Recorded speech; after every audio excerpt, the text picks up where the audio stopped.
عن الدعاء وأقول بملء فيه: لا يجوز يا معشر المسلمين أن تسألوا غير الله، لا في شفاء ولا غير. السؤال الآن الحلو قل سؤالك، الظريف. تفضل. نعم. ولا سأنسحب بصراحة، سأنسحب. تفضل. هل اليهود يؤمنون بولاية علي حتى ما أخرجتم من الإيمان؟ تفضل يا شيخ صادق.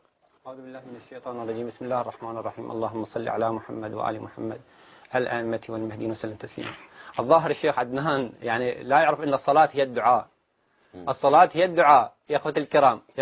يقول يا عم احنا بنسأل على السؤال. بص يا شيخ صادق، احنا بنسأل دلوقتي السؤال ايه؟ أعزائي الكرام، يعني على أعجب ما سمعت، والله العظيم، أعجب ما سمعت. والله العظيم اللي يعني تعلمته الإنسان منكم عندما أشياء. يقف في الصلاة ماذا يفعل؟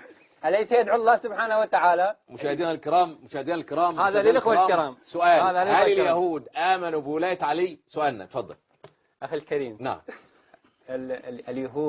اليهود بقوا على ديانتهم، هم كيهود، لكن إذا آمنوا بالنبي محمد صلى الله عليه وسلم دخلوا إلى الإسلام. لا خرجوا من سؤالنا: اليهود كانوا مؤمنين بولاية علي ولا لا؟ لم يكونوا مؤمنين. لم يكونوا. إذا كفار. ما آمنوا بالنبي محمد صلى الله عليه وآله. ما آمنوا. الحمد لله. ما آمنوا بالنبي محمد صلى الله عليه وآله. كافرين بنبوة يا محمد. مسلمون كافرين بنبوة محمد. نعم. لما تخليه يقول فكرته. أيوة فهمنا. يا مسلمون، عائشة لا يدري هي مؤمنة أو كافرة.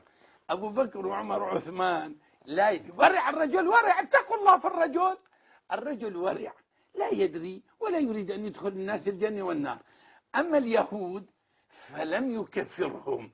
فلما فوجئ بهذا الجواب الذي لم يخطر له على بال، يخطر على بال، وهذا بسبب دعائي لله: اللهم إن كنت على الحق فاهدني واهد بي المسلمين. وما عدنان والله إلا رجل من أهل السنة، بس الإعلام فضحه. الآن المفروض الآن يسارع، ونحن لأننا لا نؤمن بولاية علي كفرنا. أما اليهود الذين لا يؤمنون بولاية علي فهو الرجل لم يكفرهم، وأنتم سمعتم السؤال.